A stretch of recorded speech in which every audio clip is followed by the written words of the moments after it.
Breaking news. Tennessee Titans fans, stop what you're doing.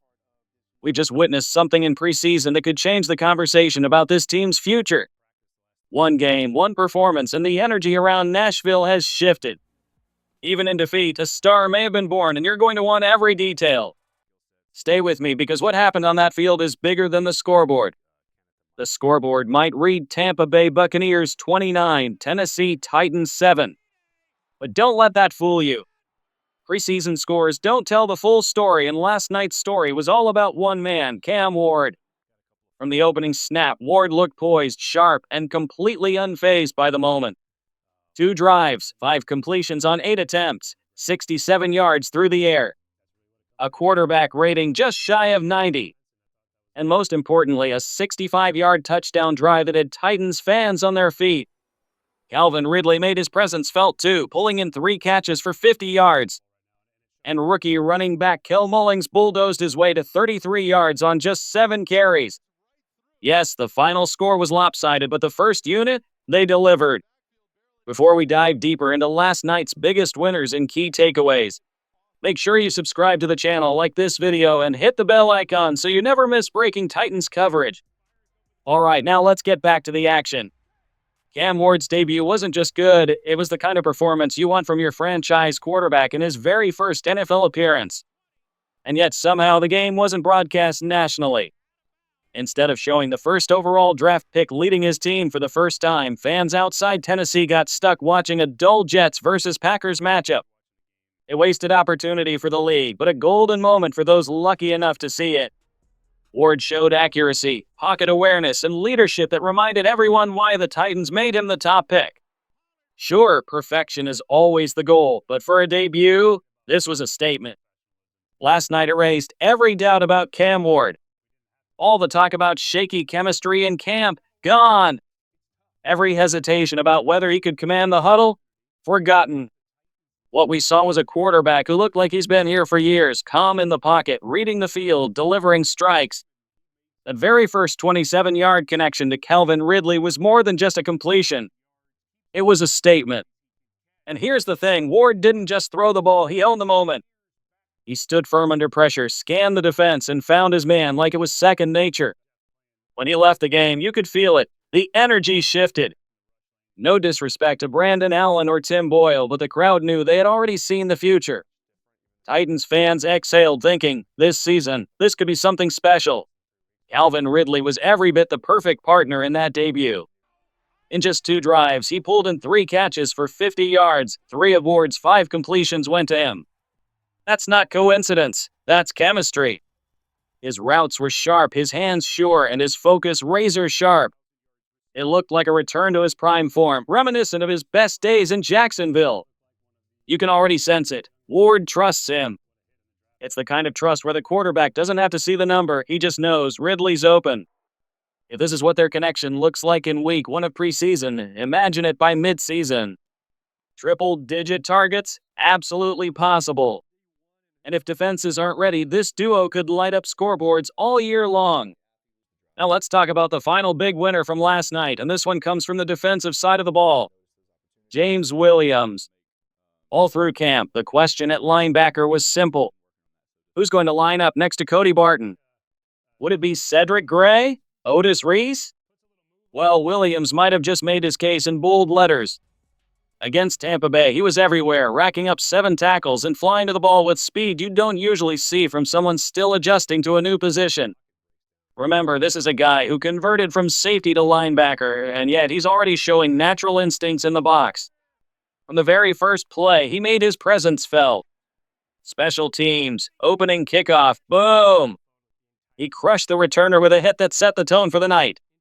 It wasn't just about power, it was about attitude.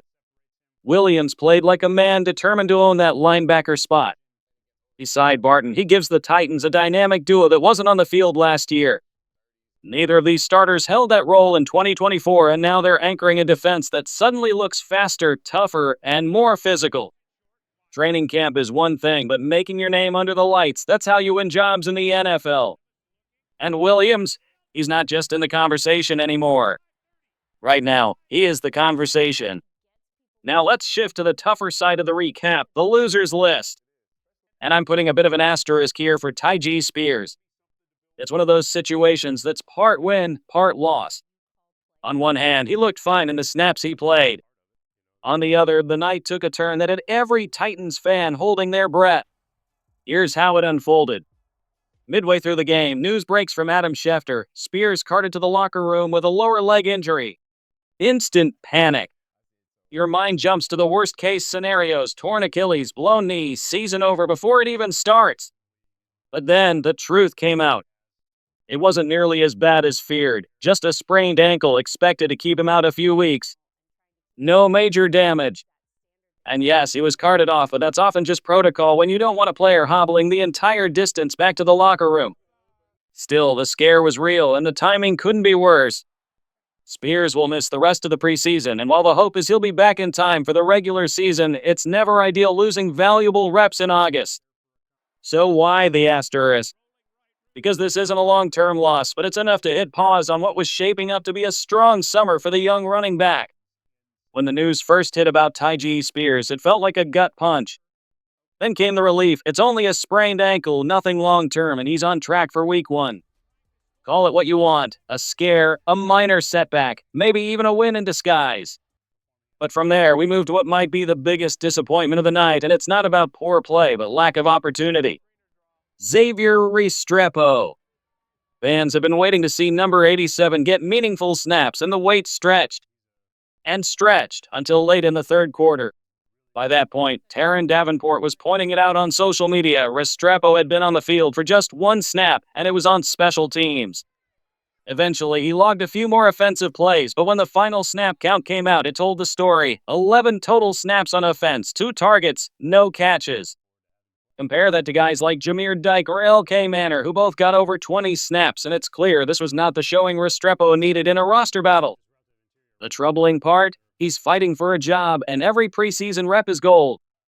11 snaps isn't just low, it's almost invisible.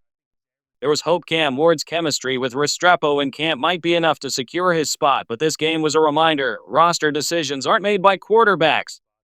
If things don't change quickly, he could be looking at a practice squad role instead of a spot on the 53-man roster. Right now, that's an L for Restrepo. The question is, will he get a real chance to flip that in the next preseason game? Now for the big one, the gigantic loser of the night. And I'm not exaggerating when I say the backup quarterback play was flat out painful to watch. When Cam Ward was under center, the offense had rhythm. The ball was moving, the energy was high, and even with some shaky offensive line moments, there was life. But the moment the backup stepped in, the game changed, and not for the better. Brandon Allen came in first, and it was rough. 6 completions on 12 attempts, just 62 yards and a pick. That's a 50% completion rate against backups. For a veteran who's been in the league this long, that's simply not good enough. Then came Tim Boyle, and somehow it got worse. I've said before he might be among the worst quarterbacks to ever take an NFL snap, and performances like this don't help his case. 4 completions on 13 attempts, no spark, no momentum, nothing. The difference was night and day with Ward. The Titans looked like they could compete with anyone. With the backups, the game was essentially over the moment they took the field. And if you thought the Titans' backups had it rough, over the weekend former Kentucky quarterback Devin Leary didn't fare much better for the Ravens, and by didn't fare much better, I mean he was flat out disastrous. 4 completions on 13 attempts, 24 yards, 2 interceptions, one of them taken all the way back for 6. And here's the kicker. His quarterback rating was 0.6. That's not a typo. Go look it up. It's the kind of number that makes you wonder how some guys are still collecting NFL paychecks. That's what makes the Titans' situation so concerning. If, knock on wood, anything happened to Cam Ward, this team would be in serious trouble. Will Levis at least offered a serviceable backup option last year, but the current depth behind Ward? It's not NFL caliber. If Tennessee wants to protect their season, they need to find another arm, someone who can step in without sinking the ship. Because the one thing this team can't afford is to have all their hard work undone by quarterback play that belongs nowhere near an NFL field. But enough dwelling on the negatives. Let's bring the energy back. There were big-time winners in this game, and for me, it starts and ends with Cam Ward. Poised, accurate, confident. The kind of debut that reminds you why the Titans made him the first overall pick.